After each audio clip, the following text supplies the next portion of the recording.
Hello, Dessi stars! Cuddle up and get ready to read a colorful bedtime story with me. If you're new to the Dessi Stars family, welcome!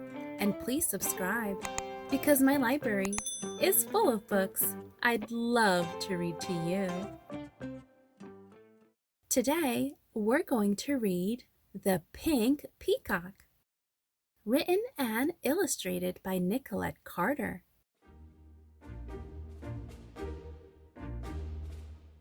Princess Rose lived in a pink palace. She had 92 dresses in shades of shell pink, shocking pink, salmon, cyclamen, and cerise. "Pink, and only pink," she said. "No other color will do." The princess demanded that everyone in the palace must wear pink. The king, the queen, the courtiers, and even the guards who felt rather silly.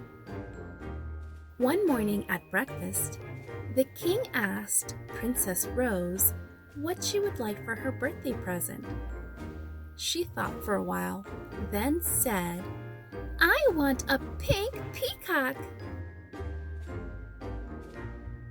"A peacock, dear?" asked the queen. "A pink peacock," demanded Rose. "Peacocks are not pink," declared the king. "Peacocks are blue or perhaps green or maybe even white," explained the queen. "But never, ever pink." "But I want a pink peacock!" shrieked Princess Rose. The king called for the wise men and women of the court. "To the one amongst you who will bring me a pink peacock," he announced, "I will give a bag of the rarest and most precious diamonds that are as pink as strawberry sherbet." The wise men and women scratched their heads and looked at the ceiling, then looked at the floor. Then they looked at each other and shrugged their shoulders. Only the oldest and wisest woman stepped forward. "Well," asked the king, "what is the answer?" "Your Majesty, I will travel for 7 days and 7 nights to the farthest shores of the kingdom, and when I return, I will bring you a peacock of the purest pink." "Hurrah!" beamed the king. "That will be just in time for the royal birthday party. I will send my guards to protect you."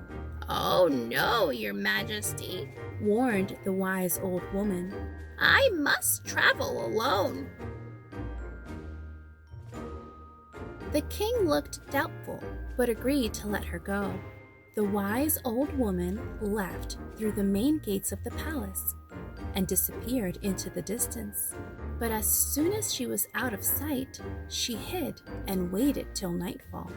When it was dark, she crept off in the direction of the town.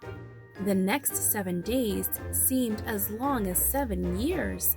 Princess Rose sulked and pouted and refused to leave her room. The king and queen sat on their thrones looking glum. At last, the 8th day arrived. At noon, a fanfare of trumpets sounded.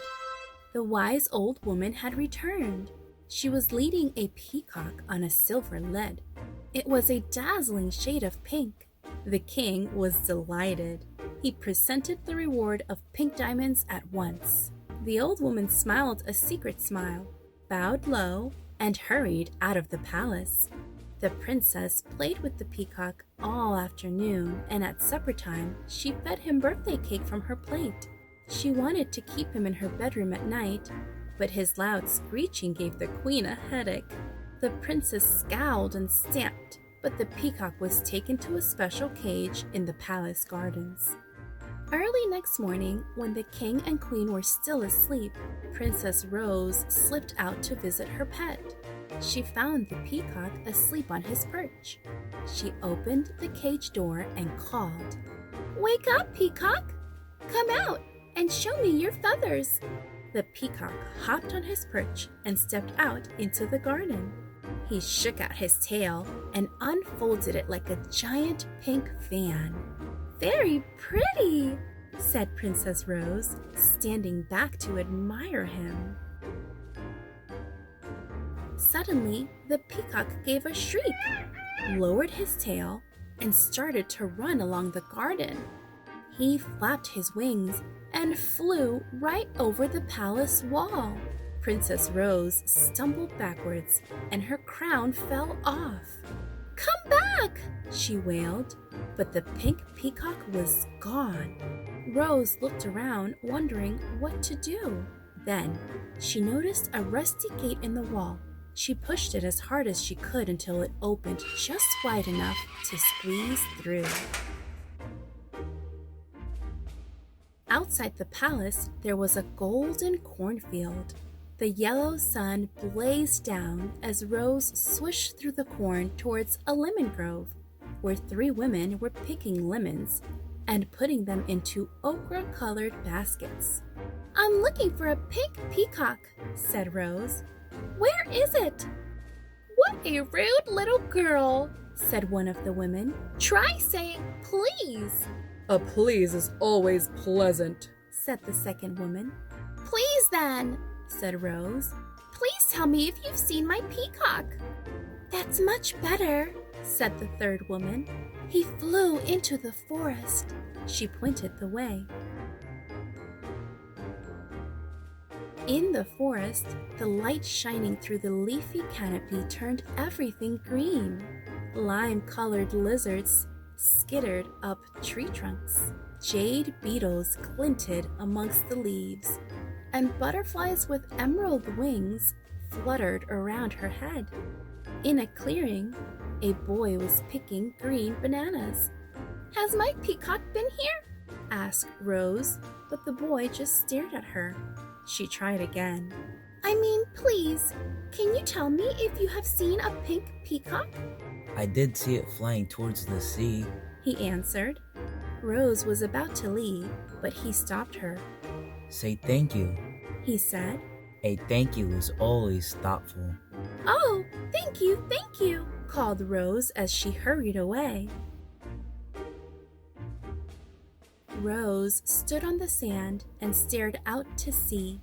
The sky was azure blue, over waves of sparkling sapphire, but there was no sign of the pink peacock. She sat down on a rock and started to cry. "Who are you, and why are you so sad?" asked a little girl who was helping her father unload fish from his boat. "I am Princess Rose. I've lost my pink peacock," sobbed Rose. "My name is Lila," said the little girl. "Perhaps my father can help you. Let's go and ask him." Rose asked the fisherman, not forgetting to say please and thank you. He said that he had seen the peacock flying towards the marketplace, and that Lila could go with Rose to help her look. Rose and Lila wandered through the market. They saw sacks of golden corn, baskets of yellow lemons, hands of green bananas, and crates of blue and silver fish. They saw a stall selling powdered dyes in every imaginable shade. Suddenly, they heard a loud squawking. They looked up and saw the pink peacock sitting on a roof. "There he is!" cried Rose. There was a great commotion. The king and queen rode into the market square, followed by the guards. Rose was thrilled to see them. "Look! My peacock escaped, but I found him!" She pointed up to the roof. "The princess is found!" exclaimed the king. "Sound the trumpets!" The fanfare rang out, startling the peacock. He flapped his wings, slipped and staggered on the slippery tiles. He started to run down the roof. Then, with a deafening screech, the peacock launched himself into the air and crash-landed right in the middle of the dye stall.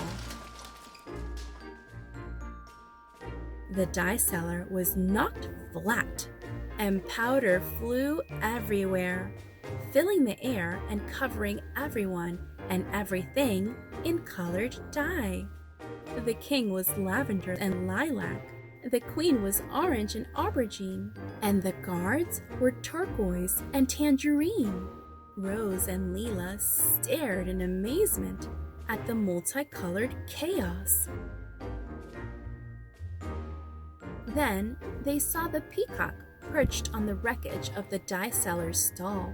Slowly, he unfolded his tail, shaking his feathers with a rattling sound. The tail was dripping with color, scorching red, blazing orange, brilliant yellow, luscious green, heavenly blue, soft violet, and deep indigo. Everyone turned to stare at the magnificent sight. My peacock is a rainbow bird, gasped Rose. The dye seller scrambled to his feet, wiping the powder from his eyes. That wretched creature! He shouted, pointing at the peacock. Always causing trouble and making a mess. Have you seen him before? Asked Rose. Oh, yes, replied the dye seller. The wise old woman brought him here last week, and I painted him pink from his beak to his tail feathers. The guards looked at the king looked at the queen looked anxiously at Princess Rose. Even the peacock looked at her with his head on one side. Princess Rose gazed back at them all. Then she gave a chuckle, then a giggle. You all look so funny, she laughed. Then everyone started to point at each other and laugh till the tears rolled down their cheeks. From that day on, Princess Rose learned to love all the colors under the sun and under the moon. The court became very colorful, and every year the king celebrated a Rainbow Day in honor of the safe return of the princess and her peacock. As for the wise old woman, she was never seen again. I wonder where she went. The end. If you enjoyed this book, you too can have your own copy. Just use the link in my description box below to know where you can get it. Don't forget to like, subscribe, and share this video with a good friend. I just can't wait to read to you again. Until next time, Dessi stars.